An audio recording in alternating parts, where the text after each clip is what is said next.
네, 오늘도 주님의 임재하심이 충만한 심령 되시기 바라겠습니다. 오늘 말씀은 요한일서 4장 9절에서 10절 말씀입니다. 하나님의 사랑이 우리에게 이렇게 나타난 바 되었으니 하나님이 자기의 독생자를 세상에 보내심은 그로 말미암아 우리를 살리려 하심이라. 사랑은 여기 있으니 우리가 하나님을 사랑한 것이 아니요 하나님이 우리를 사랑하사 우리 죄를 속하기 위하여 화목제물로 그 아들을 보내셨습니다. 아멘. 자, 오늘 말씀의 내용이 뭐냐면 아가페 사랑의 근원에 대한 것입니다. 아가페 사랑이 어디서 나온 것이냐, 이런 주제인데요. 자, 어디서 나왔고 또 그것이 어떻게 우리에게 나타났는가, 이런 내용을 말씀하고 있는데 10절을 다시 읽어보면 사랑은 여기 있으니 우리가 하나님을 사랑한 것이 아니요 하나님이 우리를 사랑하사. 자, 사랑은 하나님에게서부터 온 것이다, 이렇게 말씀하고 있고요. 사람에게서 온 것이 아니다. 하나님이 먼저 사랑을 보여주셨기 때문에 우리가 사랑을 알게 된 거지, 이제 우리에게서 사랑은 나올 수가 없다, 이런 내용이 됩니다. 그래서 하나님으로부터 이제 사랑이 나왔는데, 아가페 사랑이 나왔는데, 우리에게 그 사랑이 어떤 모습으로 구체적으로 나타났는가, 이런 내용이 오늘 말씀에 담겨 있는데 구체적으로 살펴보면서 은혜를 나누겠습니다. 자, 첫 번째는요, 독생자를 세상에 보내시는 그런 모습으로 나타났다라는 겁니다. 독생자를 세상에 보내시는 모습이 사랑이 나타난 모습이라는 거죠. 9절입니다. 하나님의 사랑이 우리에게 이렇게 나타난 바 되었으니 하나님이 자기의 독생자를 세상에 보내심은 그로 말미암아 우리를 살리려 하심이라. 자, 여기 보면 하나님이 자기의 독생자를 세상에 보내심은, 이렇게 되어 있습니다. 그러니까 독생자 예수님을 세상에 보내신 것이 하나님의 사랑이 나타난 것이다 라는 말씀입니다. 요한복음 3장 16절을 읽어보면요, 하나님이 세상을 이처럼 사랑하사 독생자를 주셨으니 이는 그를 믿는 자마다 멸망하지 않고 영생을 얻게 하려 하심이라. 여기에서도 하나님이 이처럼 사랑하신 그 사랑이 독생자를 주신 것이다라고 설명하고 있습니다. 같은 말씀이 되는 거죠. 자, 이처럼 사랑했다라고 이렇게 표현하고 있는데, 이처럼 사랑한 것이 어떤 것이냐, 독생자를 주신 것인데, 그러면 그 의미가 뭐냐, 이걸 살펴보면요, 첫 번째는 독생자를 주셨다라는 것은 하나님 자신 전부를 주신 것과 같다, 이런 의미가 있습니다. 로마서 8장 32절 자기 아들을 아끼지 아니하시고 우리 모든 사람을 위하여 내주시니가 어찌 그 아들과 함께 모든 것을 우리에게 주시지 아니하겠느냐. 아들 주고 모든 걸 주었다, 이렇게 표현하고 있지만 사실은 독생자 아들은 하나님 자신, 하나님 전부입니다. 그러니까 전부를 다 주셨다라는 것이 이처럼 사랑했다라는 것이죠. 그걸 이제 우리를 사랑하시니까 이렇게 주셨다라는 것이고요. 또 독생자를 주셨다, 여기에 담긴 의미는 우리를 절대로 포기하지 않겠다는 하나님의 강력한 의지의 표현이다라는 겁니다. 로마서 8장 38절 39절 내가 확신하노니 사망이나 생명이나 천사들이나 권세자들이나 현재일이나 장래일이나 능력이나 높음이나 깊음이나 다른 어떤 피조물이라도 우리를 우리 주 그리스도 예수 안에 있는 하나님의 사랑에서 끊을 수 없으리라. 그러니까 어떤 존재, 어떤 세력도 그 하나님의 사랑에서 끊을 수 있는 세력은 없다. 하나님의 이 강력한 사랑의 의지를 표현해 주신 거죠. 그리스도 예수 안에 있는 자에게는 이렇게 되어 있습니다. 그 다음에 이제 세 번째 의미가 뭐냐면, 독생자를 주셨다, 이 의미는 뭐냐면, 우리를, 죄인이지만 우리를 독생자 위치로 올리겠다는 그런 사랑의 의지라는 것이죠. 요한복음 1장 12절 영접하는 자 곧 그 이름을 믿는 자들에게는 하나님의 자녀가 되는 권세를 주셨으니. 그러니까 하나님의 자녀는 독생자의 위치까지 우리를 올려놓겠다라는 것이죠. 자, 그러니까 독생자를 세상에 보내신 그 사랑의 나타남, 사랑의 표현이 이렇게 큰 의미, 이렇게 깊은 의미가 있다라는 거고, 강력한 하나님의 사랑의 의지의 표현이라는 것을 우리가 꼭 기억하시고, 독생자 예수님을 믿는 그 믿음을 소중히 여기시고 하나님의 자녀가 된 것에 자부심을 갖는 그런 계기가 되셨으면 좋겠습니다. 자, 두 번째 주제로 가보겠습니다. 하나님의 사랑이 이제 어떻게 나타났냐면요. 두 번째는 우리가 죄인 되었을 때 사랑하심으로 나타났다. 자, 여기서 중요한 건 우리가 죄인 되었을 때 사랑하셨다라는 이제 그런 의미죠. 10절을 읽겠습니다. 사랑은 여기 있으니 우리가 하나님을 사랑한 것이 아니요 하나님이 우리를 사랑하사 우리의 죄를 속하기 위하여 화목제물로 그 아들을 보내셨습니다. 자, 우리가 하나님을 사랑한 게 아니라 하나님이 우리를 사랑하사 이렇게 되어 있는데 우리가 전혀 사랑할 줄 몰랐습니다. 우리가 뭔가 잘난 게 없고 완전 죄인이었을 때 하나님이 먼저 우리를 사랑하셨다. 이런 표현이죠. 로마서 5장 8절 말씀과 같은데요. 우리가 아직 죄인 되었을 때에 그리스도께서 우리를 위하여 죽으심으로 하나님께서 우리에 대한 자기의 사랑을 확증하셨느니라. 그러니까 죄인이었을 때 전부를 주셨다라는 거죠. 엄청난 사랑을 주셨다라는 거죠. 그러니까 뭔가 받을 자격이 없는데도 이미 다 주셨다. 그런 의미입니다.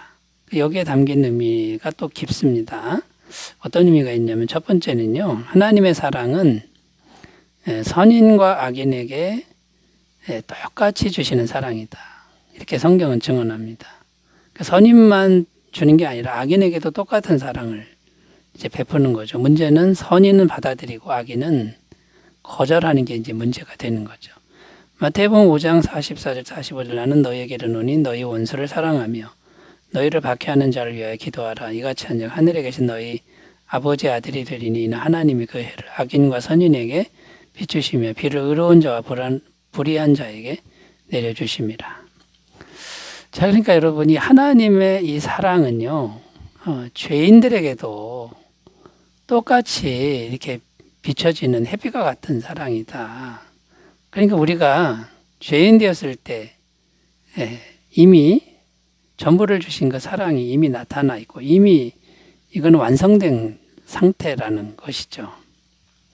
그리고 그 사랑은 하나님의 그 사랑은 앞으로도 계속된다니 조금 더 변함없이 영원히 지속된다라는 겁니다. 히브리서 13장 8절 예수 그리스도는 어제나 오늘이나 영원토록 동일하시니라.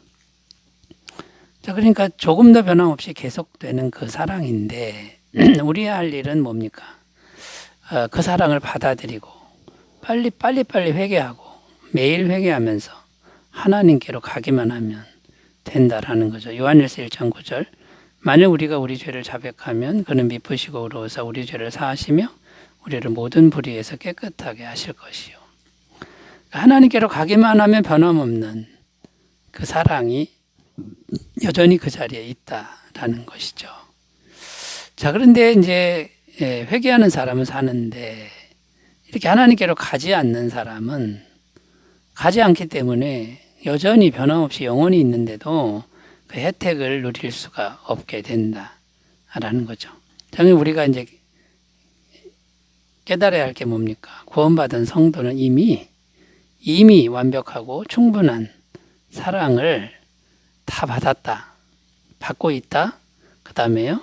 영원토록 변함없는 사랑 안에 있다. 이미 우리는 충분하다. 이제 이런 의미가 되는 겁니다. 그러니까 이제 우리가 세상에서는 세상 관점에서 차이가 있지만 하나님 안에서는 비교할 게 없고 부러워할 게 없는 그런 존재가 된 것이죠. 에베소 4장 6절, 2장 4절에서 6절입니다. 긍휼이 풍성하신 하나님 우리를 사랑하신 그 큰 사랑을 인하여 허물로 죽은 우리를 그리스도와 함께 살리셨고 너희는 은혜로 구원을 받은 것이라.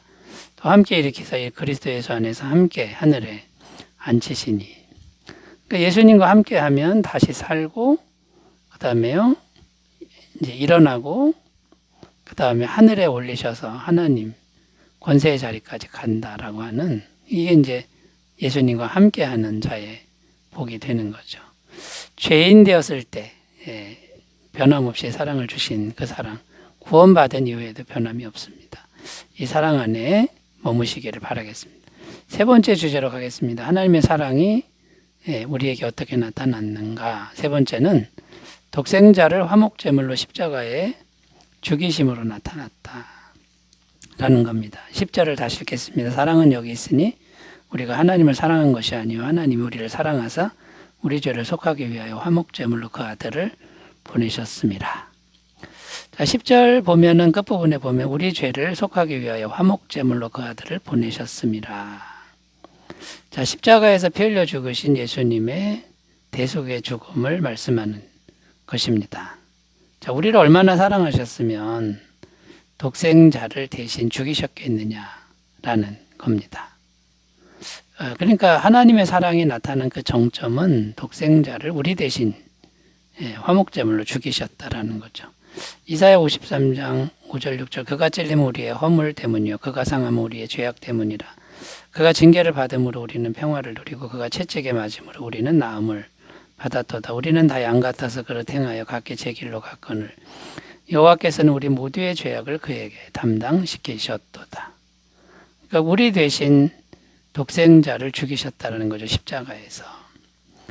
그러니까 얼마나 우리를 사랑했으면 그렇게 했느냐라는 거고요. 자, 그 사랑을 우리가 이제 생각해 보면요. 무조건 대신 죽인 이제 그런 의미도 있지만 이것은 십자가의 사랑은 완벽한 공의가 포함된 사랑이다. 이런 의미가 있습니다. 그러니까 공의라고 하는 것은 죄를 졌으면 반드시 죄값을 치러야 된다. 그냥 죄가 없는 것으로 봐주는 건 안 된다. 이제 이런 의미가 되는 거죠. 세상에는 공의가 없죠. 죄를 지어도 그냥 봐주고 죄가 없다고 해주고 이런 건 전부 불의가 되는 거죠. 그러나 하나님은 그렇게 할 수가 없다라는 거죠. 그러니까 하나님의 사랑이 십자가에서 독생자를 죽이는 사랑으로 나타났는데 우리를 정말 사랑했기 때문이다라는 것도 있지만 또 하나는 공의라는 겁니다. 반드시 죄값은 정당하게 치러져야 된다. 그래서 그 사랑 안에는 거짓이 없고 불의가 없다라는 겁니다. 고린도전서 13장 4절 6절 사랑은 오래 참고 사랑은 온유하며 시기하지 아니하며 사랑은 자랑하지 아니하며 교만하지 아니하며 무례히 행하지 아니하며 자기의 유익을 구하지 아니하며 성내지 아니하며 악한 것을 생각하지 아니하며 불의를 기뻐하지 아니하며 진리와 함께 기뻐하고. 자, 그러니까 여러분 하나님의 사랑이 나타났다. 무조건 그냥 죄를 져도 봐주면서 무조건 덮어주는 이제 그런 사랑으로 나타난 게 아니라 죄값은 반드시 치러지는 공의의 사랑으로 나타났다. 여러분 이 사랑을 꼭 기억하셨으면 좋겠습니다. 그리고 마지막으로 십자가의 사랑, 화목제물의 사랑은 하나님의 성품이 얼마나 아름다운지를 보여주는 이제 사랑이라는 거죠. 하나님의 성품은 성령의 열매가 보여주는 그 아름다운 성품인데 전부 사랑에서 나왔다라는 겁니다. 희락과 화평, 오래 참은, 자비양선, 충성, 온유, 절제. 자, 이런 것들이 이제 성령의 열매로 우리에게 나타났다라는 것을 꼭 기억하시고요. 여러분 하나님의 사랑이 나타난 것을 좀 더 깊이 생각하시면서 그 사랑이 얼마나 크고 오묘한지를 깨닫는 그런 계기가 되셨으면 좋겠습니다. 기도합니다. 하나님 아버지, 하나님의 사랑이 나타난 것을 잘 묵상하며 더 깊은 은혜를 주시옵소서. 예수님의 이름으로 기도드립니다. 아멘. 은혜 충만하시기 바라겠습니다. 감사합니다.